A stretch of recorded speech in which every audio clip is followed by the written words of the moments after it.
have no idea what it means, but I bet your mom or dad can probably help you know what it means. You're welcome, Hills. Love you guys. You are so welcome. Something that I need to say before we get rolling this morning, friends, is that, I'm so thankful to serve in a place like this where we have been blessed with a whole bunch of preachers around here. I think there are at least 5 of us that are in process of being ordained or have been ordained in the Church of the Nazarene. And that is such a good thing for me because about every 6 to 8 weeks, I get tired of hearing myself. And I know you have to get tired of hearing me as well. I just become creatively exhausted.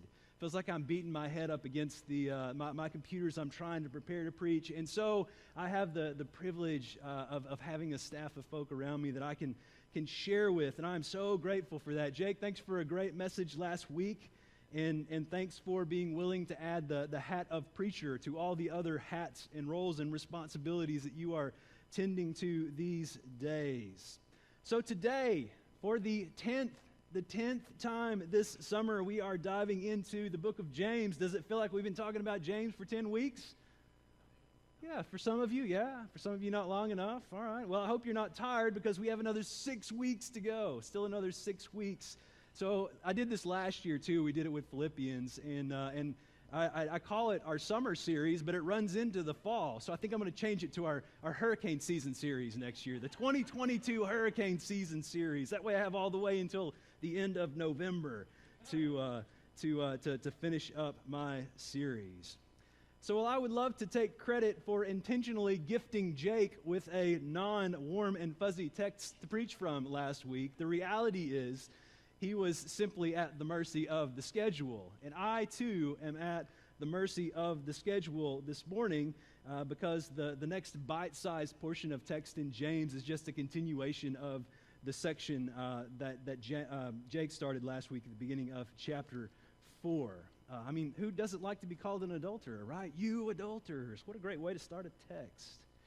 So James, in addition to calling people adulterers, James does something really interesting in our text today. If you're not paying attention, it's one of those things that you'll just blow right by. Maybe a little bit of a speed bump, but chances are you'll blow right by it. But if you are paying attention, it'll make you pause and think, I wonder what he meant by that.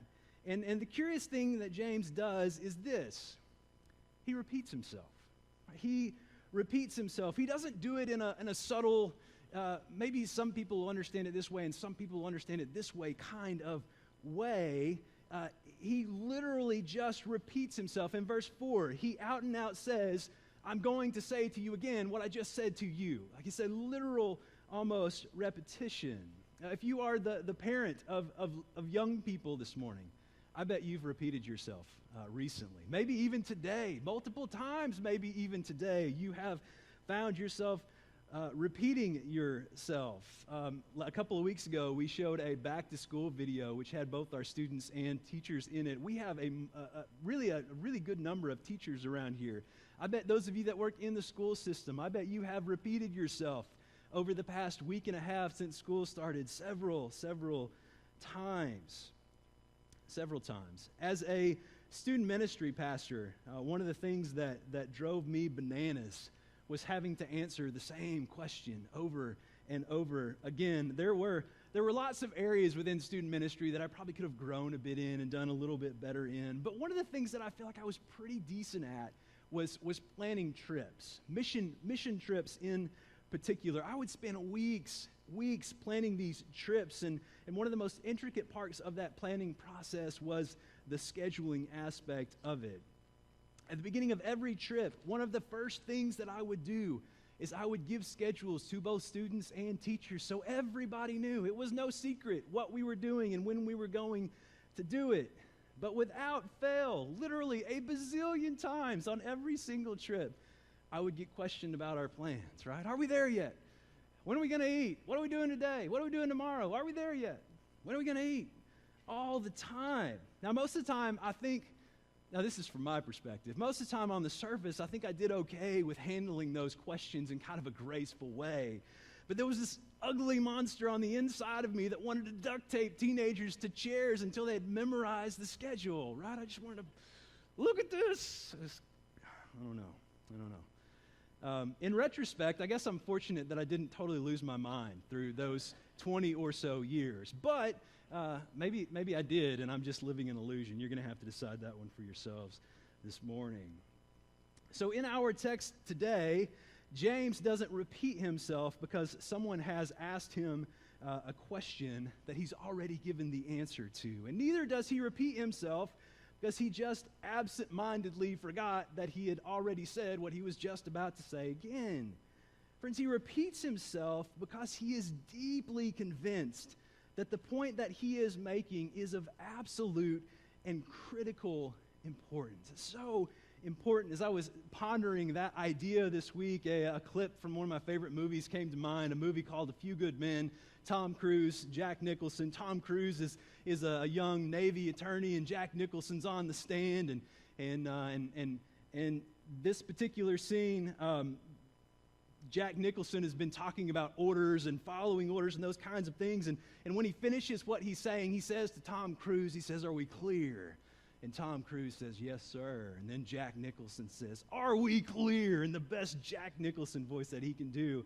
And Tom Cruise, in a classic moment, says, "Crystal." We're crystal clear. The point that James repeats and wants to be crystal clear because it's so deeply important, friends, is this: the moment that we choose to be a friend of the world, that is the same moment that we choose to no longer be a friend of God. I want to spend some time unpacking what James had in mind when he said those words this morning. So the Greek word that James uses in verse 4 that gets translated as friend is the word philos. Philos occurs about 29 times over the course of the New Testament. As I was looking through that list of 29 occurrences, there were a couple of instances in the Gospel of John that really kind of caught my attention. The reason they caught my attention is because in their particular context, they're really weighty, like they're really heavy sort of examples. In the opening verses of chapter 13, John signals that the end of things is near for Jesus. His earthly journey is coming to an end. It's Thursday night of Holy Week, and Jesus has gathered his disciples around the Last Supper table in the upper room. And ordinarily, when they would have come into that kind of a setting, there would have been a servant stationed at the door, and that servant would have washed the feet of everyone that came into that room. But on this particular night, there was no servant at the door. So after everyone has found their seat and conveniently avoiding stepping into that servant's position, Jesus stands and he goes and finds a towel and he wraps that towel around himself and he begins to move around the room methodically from disciple to disciple, painstakingly wiping the dust and the sweat and the who knows what else that would have collected on their feet over the course of the day. And in the hour or two that follows this moment, there are a number of things that Jesus says that are just so deep and so beautiful and so profound. Words that many of us will recognize right away. John 13:34 says this. Jesus says, "So now I'm giving you a new commandment.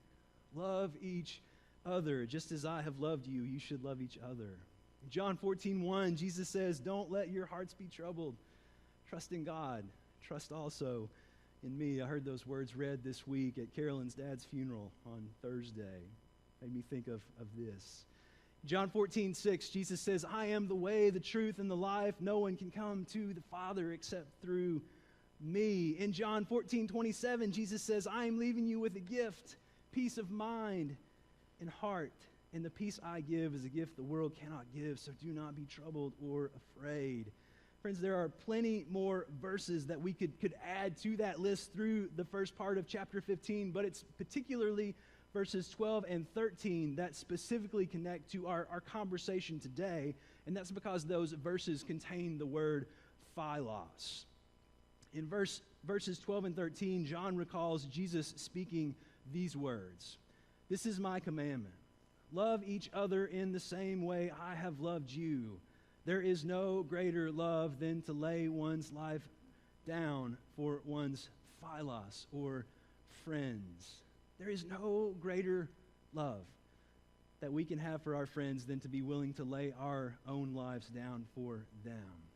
In verse 14, Jesus continues, "You are my philos, or friends, if you do what I command." And then in verse 15, "I no longer call you slaves, because a master doesn't confide in his slaves. Now you are my philos, or my friends, since I have told you everything the Father told me." So these 11 men that surround Jesus in this moment, Jesus had literally poured his life into them over the course of the 3 or so years that preceded this gathering. And that wasn't just a one-way street. The disciples had plenty of skin in that game as well. Each of them had walked away from their lives and their livelihoods and their families to follow Jesus. When you share that kind of philia or friendship with others, something really fascinating kind of starts to happen.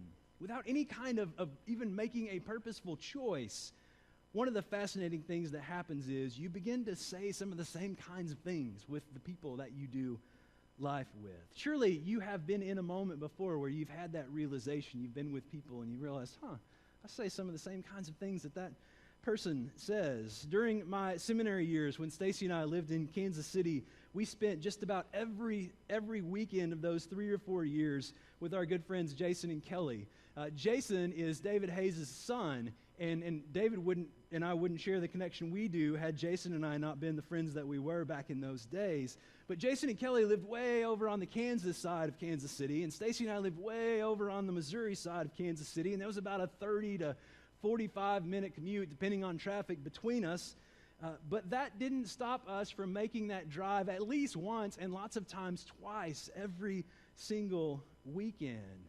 After we had been friends for a while, I noticed that I had very organically, seemingly, started using this new phrase. And the phrase is, "I'm square. I'm square." In other words, I'm good, or I'm set, or I'm okay. And there was only one other person in that season of my life that I knew that used the words, "I'm square." That was Jason Hayes. Whether you realize it or not, friends, the same thing has happened to you at some point in your journey.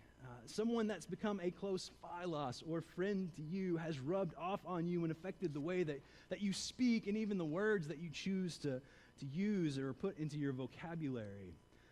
Something else that often happens when you spend the kind of time together that Jesus spent with his disciples is you develop a really close bond that's difficult to separate. I mentioned student ministry mission trips a few minutes ago. Year after year, I saw the craziest things happen on those trips. At the beginning of every trip, they would all start the same. Our group would be very cliquish and kind of awkward and a bit disjointed. After all, they were a bunch of teenagers. And one of the most awkward moments was always waiting for people to cram themselves into the vans, right? Nobody wanted to be that guy or that girl that got stranded out on a desert island and didn't get to sit in the same row as their besties, right? Nobody wanted to be that kid. Now, the return trip was always very much different than that trip. People still cared about where they got to sit, but not nearly as much. After spending several days sweating together and sleeping on the floor together and serving alongside each other and doing ministry together, something would happen in this group of individuals. Every single trip, we would become a whole lot less of a bunch of me's, and we would become much more of an us or a we. Friends, something happens within us when we experience and we develop a series of shared memories with each other. I'm sure that we all have friends. We could probably say that we all have friends that we haven't spoken to in years. But if we were to call those friends up after church today, we would begin to talk, and it would feel as though not a moment of time had passed since the last time we were with them. I bet we could all say we have, somewhere in our lives, we have those kinds of friends. When we do life together with others, and when we develop shared memories and experiences, and we trudge through challenging and difficult seasons of life together, a bond happens between us, and that bond isn't easily broken or forgotten. I could keep going this morning. There are other things that we could mention as well, in addition to talking in similar kinds of ways that our friends do and being connected by a tight bond through shared experiences. And all of those things would add up to prove the point that James had in mind when he said not once, but twice, that folks who choose friendship with God choose wisely, and folks who choose friendship with the world choose foolishly. James's point was this: one of the many ways that our identity, who you are, one of the ways that it's formed and shaped is through the friendships that we share in this life. When a person chooses friendship with the world, that person chooses to be formed and shaped quite literally in the ways of the world. At the end of their life, that person will look a whole lot more like the culture and the country and the group of folk they chose to be friends with than they will like God and God's people. However, those who choose to be a philos of God, those who choose to live their lives in close connection with a family of believers, a community of faith, those who purposefully choose to pursue relationship with God through prayer, through time in the Scriptures, through giving, through serving, those who choose to willfully forsake their own freedoms and independence in exchange for submission to and dependence on the God that created them and revealed himself to this world through the person of Jesus. Those people will look more like the creation that they were created to be, and they'll look a whole lot more like the Creator that created them. I'd love to push you just a little bit this morning and ask you the question: who have you been seeking friendship with these days? Is it more so the world, or is it more so with God? Let me ask you some more questions to help you answer that question. Yes, I'm sweating profusely. Judge away. Has it been the news, or has it been the Scriptures that's gotten more of your attention lately? Have you been investing your time lately in things like TV and social media, or have you purposefully been investing in the lives of the folk around you? Have the conversations you shared with people, the people you've interacted with, been filled with hope and love, or have they been filled with insensitivity and critique? The truth of the matter is, we are constantly being formed and shaped, friends, into some kind of likeness. Is that likeness a product of this world, or is it the good and loving God that created us and that loves us as far as the east is from the west?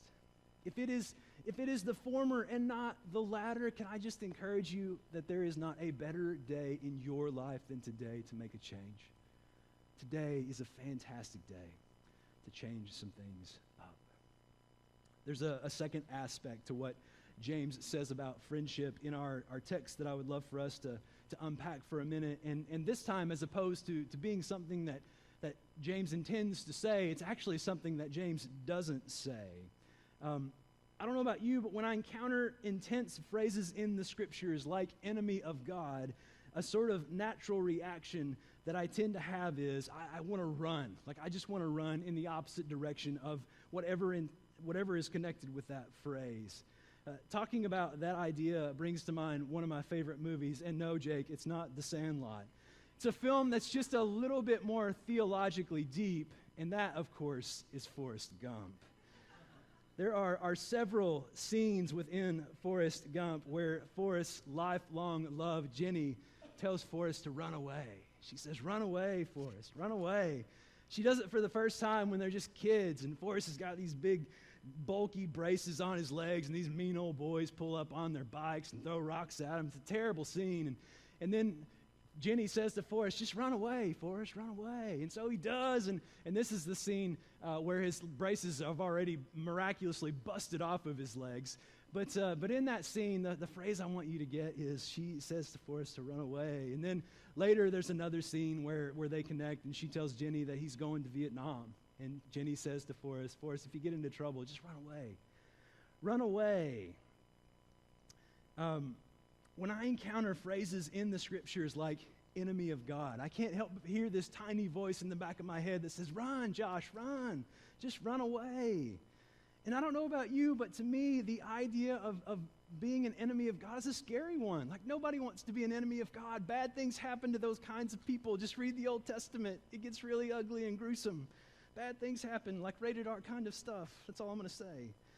So because I want to steer as far away from becoming an enemy of God that I can, there's a part of me that can't help but to fixate on the idea of avoiding, doing whatever I can in the world to avoid becoming a friend of the world. And I know I'm not the only person in the world to ever feel that tension, because there have been and there still are folks in our world who encounter phrases like that and then they go to extremes. They resort to extremes. In an effort to avoid friendship with the world, some folks withdraw completely. And then they create for themselves and their families Christian communities and holy huddles and circles of saints. We don't smoke, drink, or chew, or hang around with folks that do. I bet you've heard those words before, haven't you? Some of you probably even said those words before. Can I just tell you this morning that that is not what James was telling his listeners to do?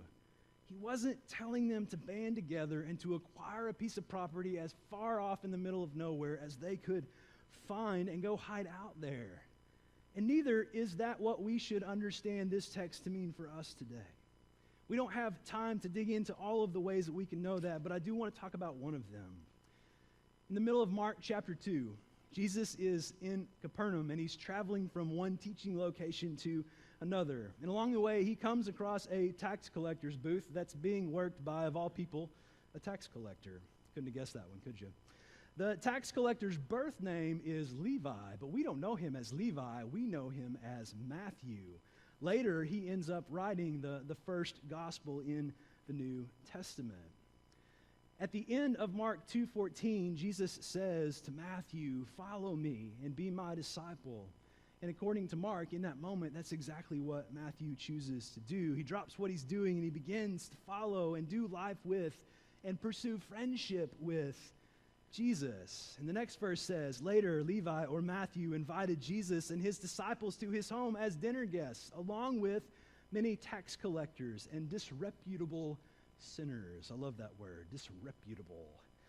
In verse 16, Mark continues, "But when the teachers of religious law, aka the church folk, who were Pharisees, saw him eating with tax collectors and other sinners, they asked his disciples, 'Why, y'all, does he eat with such scum?'" Bunch of scumbags. You know, I can't help but wonder, had the Pharisees just read our text this morning, I wonder if they might have asked Jesus, why is he pursuing friendship with the world? Mark continues in verse 17. When Jesus heard this, he told them, "Healthy people don't need a doctor. Sick people do. I have come to call not those who think they are righteous, but those who know they are sinners." Wow. Ouch. Had I been there that day and been a Pharisee, I think that one probably would have stung just a little bit. I so love the picture, friends, that Mark paints of Jesus in these verses. He doesn't paint a picture of a Savior who retreats from the world with those who have given their lives to the cause of somehow trying to perfect their piety and their religious practice and their church attendance. But instead, he retreats to the homes of folk who live their lives face to face with the reality that they were broken and that they had a desperate need for the mercy and the grace and the love of God. Pondering that picture in that moment routes my mind straight back to another place in our text in James today, and that's at the end of verse 6. It says these words, "God opposes the proud, but favors the humble." Friends, real and genuine and authentic friendship with God never leads one toward a spirit of arrogance or pride or exclusivity, but instead it always moves us toward humility and meekness and inclusivity. Leads us toward a deeper awareness of the fact that we are broke. Friends, you are broke, and so am I. And because we are, it is only the grace and mercy of Jesus that can fill in the cracks of our brokenness and form and shape us into people who can partner with God in ushering into this world God's kingdom and God's reign. So as we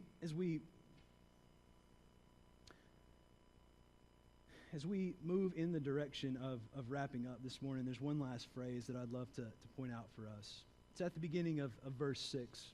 And James wrote these words, "But he gives us even more grace." Love that. A text that begins with the words, "You adulterers." When it comes time to wrap it up, James says the words, but he gives you even more grace. I don't know how it is that God is inviting you to respond today, friends. Maybe some of us need to evaluate some of the influences that we're allowing to form and shape us and speak into our lives these days. Maybe some of us are in need of adopting a more humble attitude toward a family member or a coworker or someone else in the world. Maybe some of us need to spend a little less time in our holy huddle and a little more time in the real world and with the real people that live out there. Whatever area of your life it is that God is inviting you to evaluate today, in the deepest part of who you are, may you know that it is not through eyes that are filled with anger and judgment and damnation that God is looking in your and my and all of our direction today, but instead it is through eyes filled with grace that are connected to a heart that longs for real and deep and lifelong friendship. As our worship folk come to lead us in a closing song today, I want to tell you just a couple of things about the song we're going to sing. It's a song that I know the Hills love, and it's a song that I, too, really deeply love. It's a song called Hungry, which I know some of you are right now because we're getting close to lunch, but put that off for a couple of minutes. It talks about waiting for God, and it talks about inviting God to fill us in a way that only God can, and it talks about offering ourselves to God in a complete kind of way. It also talks about us falling on our knees. I don't know how or where that needs to happen in you today. I just know it needs to happen. Because in reality, friends, we were created to worship. We're on our knees towards something this morning. I pray it's Jesus, but now's a great time to ask ourselves that question. We're going to stand, we're going to sing in just a minute, but I want to invite you to somehow fall to your knees. I don't know if that happens in here. I don't know if that happens at your seat. I don't know if it happens at one of these altars up here. But what I know is anytime that I've changed my posture toward God, anytime that I've been purposeful about saying, God, it's you that I worship, not anything else, not me, it's you. I know that I've always walked away from that moment just a little bit different. And I got to tell you, I think that's probably what God wants. No, not probably.